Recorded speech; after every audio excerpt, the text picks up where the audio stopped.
Assalamualaikum warahmatullahi wabarakatuh. Hello moms, kembali lagi di channel Firdaus Family WR.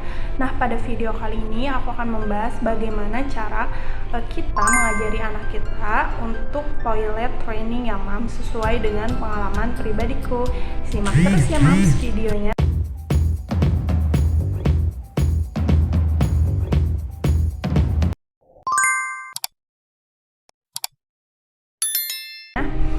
Oke Mams, jadi dalam men-toilet training anak itu ada beberapa tahapan yang harus Mams perhatikan. Yang pertama, Mams harus memastikan bahwa anak Mams sudah mengerti dan paham apabila kita mengatakan sesuatu atau memerintah sesuatu.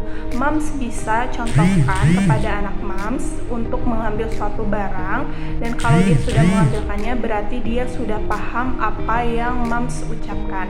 Yang kedua, Mams harus memastikan bahwa anak Mams sudah bisa mengucapkan beberapa kata ya Mams. Contohnya dalam kata-kata sehari-hari atau dalam kata-kata yang berasal dari toilet training itu seperti buang air besar, pup, buang air kecil, pipis, dan lain-lain ya Mams. Jadi pastikan anak paham apa yang Mams maksud supaya proses toilet trainingnya berhasil. Nah, dalam proses toilet training, sesuai dengan pengalaman pribadiku, aku menggunakan metode SDC. S itu berarti sounding, D berarti doing, dan C berarti consistenting. Nah, langkah yang pertama setelah Mam memastikan bahwa anak Mam sudah bisa mengerti apa yang Mams perintahkan adalah sounding. Sounding ini dimana proses Mams bisa memerintahkan anak-anak Mams dengan kata-kata yang diulang terus-menerus ya Mams. Contohnya, D, kalau pipis itu di WC ya, ini WC. D, yang keluar di depan itu, air itu namanya pipis. Pipis itu di WC ya. D, yang keluar di belakang pantat dede itu namanya pup. Pup harus di WC ya. Jadi terus menerus di sounding. Nah, salah satu caranya aku selalu bilang ke anakku, Adek, kalau pipis di mana? Di WC. Adek, kalau pipis bilang. Nah, itu salah satu contoh dari sounding kepada anak kita yang harus kita ulang terus menerus. Nah, kuncinya di sini kita adalah sabar ya Mams. Sabar, telaten, dan istiqomah dalam mensounding anak kita supaya proses toilet training berhasil.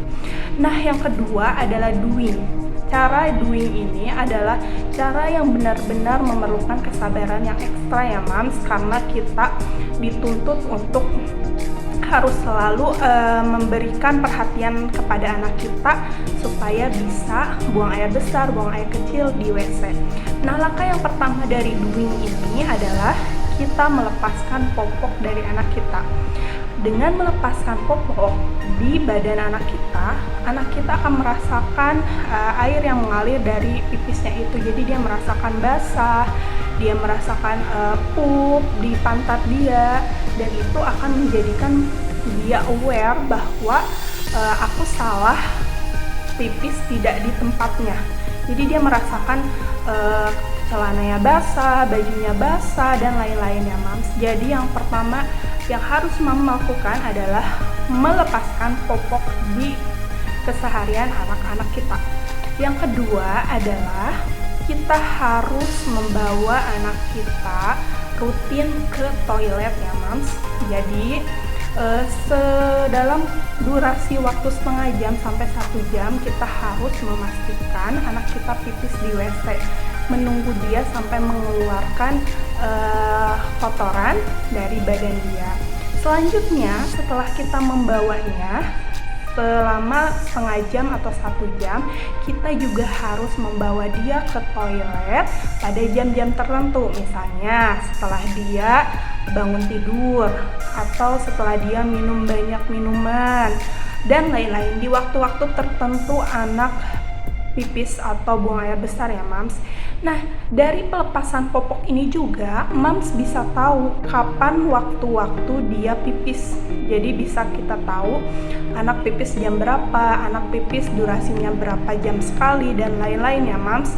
Nah, dari proses lepas popok ini pasti perlu adanya kesabaran ya Mams, karena pasti kita dihadapkan dengan lantai yang dipenuhi dengan pipis atau dipenuhi dengan buang air besar anak dan lain-lain. Nah, di sini kita harus sabar dan terus konsisten dalam melakukan toilet training supaya berhasil.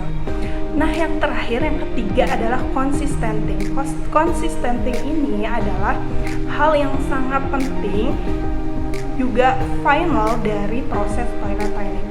Konsistensi ini akan membuat anak berhasil dalam proses toilet training, karena apabila kita men-stop dan setelah kita toilet training merasa sudah berhasil terus dipakaikan popok lagi, anak akan kembali ke semula. Pipis dan buang air besar itu tidak pada tempatnya ya Mams.